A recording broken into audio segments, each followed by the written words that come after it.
Hello hi friends, నిన్న big boss season 8లో nominations అనేవి జరిగినాయి. ఫస్ట్ నామినేషన్స్ ఇవి. నా ఒపీనియన్ ప్రకారం అయితే ఈ నామినేషన్స్ అనేది ఒక 1 వీక్ తర్వాత పెడితే బాగుండేది అనిపించింది. ఎందుకంటే ఒక హౌస్‌లోకి ఎంటర్ అయిన తర్వాత ఒక 1, 2 డేస్‌లో ఒక పార్టిసిపెంట్ మీద జడ్జ్ చేయడం అనేది అంత కరెక్ట్ కాదేమో. ఒక 1 వీక్ తర్వాత పెడితే ఈ హౌస్‌మేట్స్‌కి కూడా పాయింట్స్ ఉండేవి మాట్లాడడానికి. ఇప్పుడు మాట్లాడుకోవడానికి అంతగా పాయింట్స్ అయితే నాకు ఏమి కనబడలేదు. ఈ ఈ బిగ్ బాస్ సీజన్ 8లో ఈ ఫస్ట్ నామినేషన్స్ అనేవి బిగ్ బాస్ ఎలా డిజైన్ చేసిండంటే, ఇంతకుముందు గెలిచిన ముగ్గురు చీఫ్స్‌ని జడ్జ్‌లుగా అంటే ఆ టైప్‌లో పెట్టేసి కంటెస్టెంట్స్ వచ్చేసి ఒకరి తర్వాత ఒకరు వచ్చేసి ఇద్దరు హౌస్‌మేట్స్‌ని నామినేట్ చేస్తారు. దాంట్లో ఎవరినో ఒకరిని వ్యాలిడ్ పాయింట్ ఉన్న నామినేటర్‌ని వీళ్ళు ఆహ్, నామినేట్ చేయాల్సి ఉంటుంది. అలా డిజైన్ చేసిండు. ఫస్ట్ నామినేషన్ బిగ్ బాస్ సోనియాకి ఛాన్స్ ఇచ్చారు. సోనియా నామినేట్ చేసింది ఎవరినంటే బేబక్క అండ్ ప్రేరణని. బేబక్కను నామినేట్ చేసిన పాయింట్ అసలు కరెక్ట్ పాయింట్ అని నాకు అనిపించలేదు. ఎందుకంటే పప్పు మాడిపోయిందని ఆ ఒక్క చిన్న రీజన్‌కి నామినేట్ చేయడం అనేది కరెక్ట్ కాదు. ఎందుకంటే ముందు హౌస్‌మేట్స్ అందరూ బేబక్కని కిచెన్ హెడ్‌గా పెట్టి ఆమెనే మొత్తం వంట చేయాలని అందరూ వీళ్ళే ఫోర్స్ చేసిర్రు. తర్వాత ఇప్పుడొచ్చి పప్పు మాడిపోయింది, ఇట్లా ఉంది, అట్లా ఉంది అనే మాటలు మాత్రం కరెక్ట్ కాదు.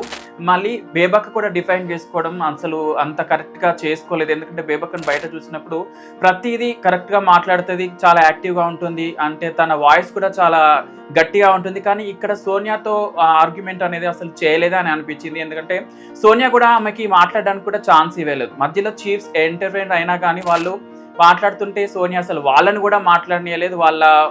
వాళ్ళు ఎలక్ట్ అయిన దానికి కూడా వాళ్ళకి ఒక పొజిషన్ కూడా అసలు రెస్పెక్ట్ ఇవ్వలేదని అనిపించింది నాకు. అండ్ సోనియా ఏం చేసిందంటే తన మాటలు మాట్లాడి ఇట్స్ డన్ అన్న చెప్పడం స్టార్ట్ చేసింది. ఎందుకంటే అవతల వాళ్ళు మాట్లాడకుండా వాళ్ళని కట్ చేస్తుంది. సెకండ్ నామినేషన్ వచ్చేసి ప్రేరణని ఎందుకు నామినేట్ చేసిందంటే తను ఎట్లా అంటే ఎంజాయ్ చేయడానికి వచ్చిందన్నట్టుగా మాట్లాడింది. అంటే బిగ్ బాస్ ఒక ఎక్స్పీరియన్స్ అనేది అందరు ఎంజాయ్ చేస్తారు. ఆ పాయింట్‌తోని తనని నామినేట్ చేయడం కూడా నాకు అంత కరెక్ట్ అనిపియలేదు. ఎందుకంటే ప్రేరణ కూడా డిఫైన్ అనేది చాలా బాగా చేసుకుంది. చాలా గట్టి ఆర్గ్యుమెంటే ఇచ్చింది అని నాకు అనిపించింది. ఎందుకంటే ప్రేరణ అన్ని విషయాల్లో ఇన్వాల్వ్ అవుతుంది. నువ్వు ఇన్వాల్వ్ అవ్వద్దు, అందరిని పోక్ చేయొద్దు అనుకున్నట్టు ఈమె మాట్లాడుతుంది. కానీ ఈమె మాటలంతా కరెక్ట్‌గా నాకు అనిపియలేదు. బిగ్ బాస్ అంటేనే ఎంటర్‌టైన్‌మెంట్. అంటే అందరితో మాట్లాడాలి, అందరితో జాలీగా ఉండాలి, అన్ని విషయాలు షేర్ చేసుకోవాలి, ప్రతి దాంట్లో ఇనిషియేట్ తీసుకొని మాట్లాడాలి. ఇలాంటివి అన్నీ కలిపితేనే బిగ్ బాస్ కదా! తను మాక్సిమం తను అన్నీ చేస్తుంది. అన్నీ చేస్తూ నువ్వు ఇలా ఉండొద్దు, ఇట్లానే ఉండాలి అని ఈమె తనకు చెప్పడం అనేది నాకు కరెక్ట్ అనిపియలేదు. సోనియా తర్వాత సెకండ్ నామినేట్ చేయడానికి నబీల్ వచ్చారు. నబీల్ ఎవరిని నామినేట్ చేసిండంటే మణికంఠ అండ్ మన బేబక్కని నామినేట్ చేసిండు. ఎందుకంటే మణికంఠని అసలు తనతో కనెక్ట్ అవ్వట్లేదు, తనతో మాట్లాడట్లేదు అనే ఒక పాయింట్ మీద ఆహ్, నామినేట్ చేసిండు. అది కూడా కరెక్టే. మణికంఠ కూడా అందరితో కాకుండా కొంతమందితోనే మింగిల్ అయినట్టు నాకు కూడా అనిపించింది. పాయింట్ అనేది నాకు కొంచెం వ్యాలిడే అనిపించింది. అండ్ నెక్స్ట్ బేబక్కని నామినేట్ చేసిండు. బేబక్క కూడా సేమ్ రీజన్. బేబక్క తనతో సరిగా మాట్లాడట్లేదని తనని కూడా నామినేట్ చేసిండు. నాకు ఇది కూడా ఓకే అనిపించింది. ఎందుకంటే వాళ్ళకి రీజన్స్ లేవు. సో వాళ్ళు ఆ 2 డేస్‌లోనే చిన్న చిన్న రీజన్స్ ఎతుక్కోవాలి. నాకెందుకు అంటే ఆ 2 డేస్‌లో నాకైతే ఇవి చిన్న పాయింట్స్ అనిపించినాయి. ఓకే అనిపించింది. ఆ తర్వాత శేఖర్ భాష నామినేట్ చేయడానికొచ్చాడు. ఎవరిని నామినేట్ చేసిండంటే మణికంఠ అండ్ బేబక్కని. మణికంఠ కూడా డిఫైన్ బానే చేసుకున్నాడు. కానీ అతను మాట్లాడిన మాటలు ఎందుకో నాకు కరెక్ట్‌గా డిఫైన్ చేసుకున్నట్టయితే అనిపియలేదు. అండ్ నెక్స్ట్ బేబక్క నామినేట్ చేయడానికి వచ్చింది. ఎవరిని నామినేట్ చేసిందంటే పృథ్వీ అండ్ నబీల్‌ని. పృథ్వీని ఎందుకు నామినేట్ చేసిందంటే చిన్న కాఫీ గురించి నామినేట్ చేసింది. అతను కిచెన్‌లో ఇన్వాల్వ్ అవ్వట్లేదని, వర్క్ చేయట్లేదని ఒక చిన్న పాయింట్‌కి పృథ్వీని నామినేట్ చేసింది. మొత్తానికి నెక్స్ట్ నబీల్‌ని ఎందుకంటే అతను వాయిస్ రేజ్ చేయట్లేదని నబీల్‌ని నామినేట్ చేసింది. నబీల్ ఎక్కువ వాయిస్ అంటే టాస్క్‌లు అన్నిట్లో బాగా ఆడుతున్నాడు, అందరితో ఉంటున్నాడు. కాకపోతే మాట్లాడాల్సిన టైంలో వాయిస్ రేజ్ చేయట్లేదు అనేది ఒక చిన్న పాయింట్‌కి నామినేట్ చేసింది. అది కూడా ఓకే అనిపించింది. నెక్స్ట్ నామినేట్ చేయడానికి ఓం వచ్చారు. ఎవరిని నామినేట్ చేసిందంటే పృథ్వీని అండ్ శేఖర్ భాషని. పృథ్వీని ఎందుకు నామినేట్ చేసిందంటే వర్క్ ఎక్కువ చేయట్లేదనే నామినేట్ చేసిండు. అండ్ శేఖర్ భాషని లేజీగా ఉంటున్నాడని నామినేట్ చేసిండు. అది కూడా కరెక్టే అనిపించింది. పృథ్వీ కొంచెం అన్ని వర్క్స్‌లో కొంచెం లేజీగా ఉంటున్నాడు. అసలు వర్క్ చేయడం అనేది నాకైతే తక్కువగానే అనిపించింది. సో, అతను మార్చుకుంటే బెటరు.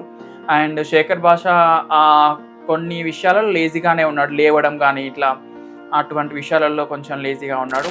ఆ తర్వాత సీతు నామినేట్ చేయడానికొచ్చింది. ఎవరిని నామినేట్ చేసిందంటే ప్రేరణ అండ్ బేబక్కని.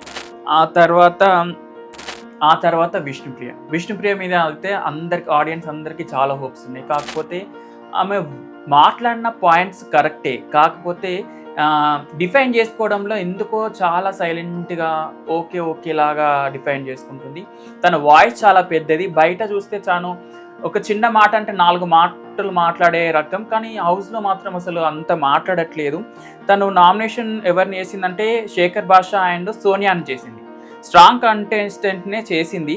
శేఖర్ భాషకి కూడా మంచి పాయింట్సే ఇచ్చింది. అండ్ సోనియాకు కూడా వ్యాలిడ్ పాయింట్ ఇచ్చింది. కాకపోతే డిఫైన్ చేయడంలో అంత కరెక్ట్‌గా డిఫైన్ చేయలేదు అని నాకు అనిపించింది. ఆ తర్వాత అభయ్ నామినేట్ చేశాడు. ఎవరినంటే మణికంఠ అండ్ బేబక్కని.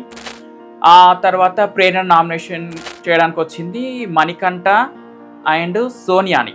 మణికంఠని నామినేట్ చేసినప్పుడైతే ప్రేరణ మాట్లాడిన పాయింట్స్ కరెక్టే.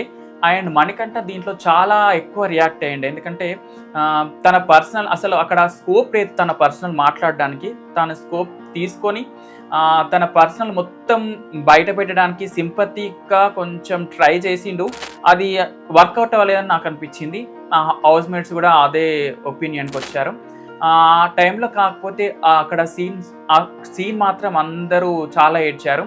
అండ్ ఆ టైంలో మన యష్మి ఓవర్ యాక్టింగ్ మాత్రం అస్సలు చాలా ఎక్కువగా ఉంది. ఆ ఓవర్ యాక్టింగ్ మాత్రం తట్టుకోలేకపోయాను. అంటే మాట్లాడిన మాటలు అన్నీ మాట్లాడుతుంది. మళ్ళీ అగైన్ ఆ మాటలకు సింపతి తీసుకురావడం కోసం ఏడ్చింది. ఆ ఏడవడం అనేది నాకు అంత కరెక్ట్ అనిపించలేదు. యాక్టింగ్ చేసిందనే నాకు అనిపిస్తుంది. సోనియా ప్రేరణని నామినేట్ చేసింది. ప్రేరణ కూడా సోనియాని నామినేట్ చేసింది. వీళ్ళిద్దరి మధ్య ఆర్గ్యుమెంట్ అయితే చాలా అంటే దాదాపు ఒక హాఫ్ అన్ అవర్ కంటే ఎక్కువనే జరిగింది. కానీ వీళ్ళిద్దరి మధ్య ఇద్దరు చాలా గట్టిగా మాట్లాడుకున్నారు. వ్యాలిడ్ పాయింట్స్ మాట్లాడుకున్నారు. అండ్ నెక్స్ట్ మణికంఠ వచ్చాడు. నామినేట్ చేసింది ఎవరినంటే విష్ణుప్రియ అండ్ శేఖర్ భాష. విష్ణుప్రియని నామినేట్ చేసిందంటే ఒక ఇన్ఫ్లుయెన్సర్, ఒక యాక్టర్గా నువ్వు ఉండి కొన్ని మాటలు తప్పుగా మాట్లాడుతున్నావు. అంటే బయట వాళ్ళకి ఏం నేర్పిస్తాం అనుకుంటున్నావు అన్నట్టు మాట్లాడిండు. ఎందుకంటే అసలు మణికంఠ అండ్ విష్ణుప్రియ కొంచెం క్లోజ్గా ఉన్నారు హౌస్లోకి వచ్చిన తర్వాత. కానీ మణికంఠనే చెప్పింది నీతో క్లోజ్గా ఉండడానికి రీజన్ నీ దగ్గర ఏమైనా నెగిటివ్ పాయింట్ దొరుకుతుందా, ఆ నెగిటివ్ పాయింట్ తీసుకొని నేను నామినేషన్లో వేయడానికి మాత్రమే నీతో క్లోజ్గా ఉన్నానని చెప్పిండు. అది మాత్రం చాలా రాంగ్ అనిపించింది. ఎందుకంటే నమ్మించి మోసం చేయడమే ఇది అవుతుంది. పృథ్వీ వచ్చేసి బేబక్క అండ్ మణికంఠని నామినేట్ చేసిండు. ఇద్దరికి మంచి వ్యాలిడ్ పాయింట్స్ ఇచ్చిండని నేను అనుకుంటున్నాను. ఇక ఈ నామినేషన్లు అందరూ నామినేషన్కి వచ్చింది మాత్రం ఎవరెవరంటే శేఖర్ భాష, బేబక్క, సోనియా అండ్ విష్ణుప్రియ, పృథ్వీ, మణికంఠ. ఈ నామినేషన్స్ అన్నీ అయిపోయిన తర్వాత మన మణికంఠ బెడ్రూమ్కి వెళ్ళి ఏడవడం స్టార్ట్ చేసిండు. అంటే అతనికి రియలైజ్ అయిందేమో ఎందుకంటే తను మాట్లాడిన మాటలు అక్కడే హౌస్మేట్స్ అందరు చెప్పేశారు, అసలు నువ్వు నీ పర్సనల్స్ తీసుకురావాల్సిన అవసరం లేదు ఇక్కడ అని అందరు ట్రిగర్ చేసిర్రు తనకి. మేబీ అతను చాలా లో అయిపోయాడు, చాలా ఏడ్చాడు. ఆ తర్వాత నిఖిల్ అండ్ సీత వెళ్ళి చాలా ఓదార్చారు. ఆ టైంలో ఒక ఇన్సిడెంట్ ఏం జరిగిందంటే మేబీ అతనికి హెయిర్ లేదు, హెయిర్ క్లిప్స్ వాడి హెయిర్ పెట్టాడు. అతను మాట్లాడుతుంటే హెయిర్ని టచ్ చేస్తుంటే నిఖిల్ చాలా ఆశ్చర్యపోయాడు, అసలు ఏమైంది ఇతని బ్రెయిన్లో ఏమన్నా అవుతుందా అనే కొంచెం ఆ ఎక్స్ప్రెషన్స్ అయితే వచ్చినాయి. ఆ తర్వాత క్లిప్స్ చూడగానే ఓకే అనే రియాక్షన్స్ అయితే నాకు చాలా బాగా నచ్చాయి. ఆడియన్స్ అందరూ ఈ సీన్ చూస్తే మాత్రం ఆడియన్స్ అందరూ ఎంజాయ్ చేస్తారు. ఓకే, ఇవాళ అప్డేట్స్ ఇవే. మళ్ళీ రేపటి అప్డేట్స్తో మళ్ళీ కలుస్తాం.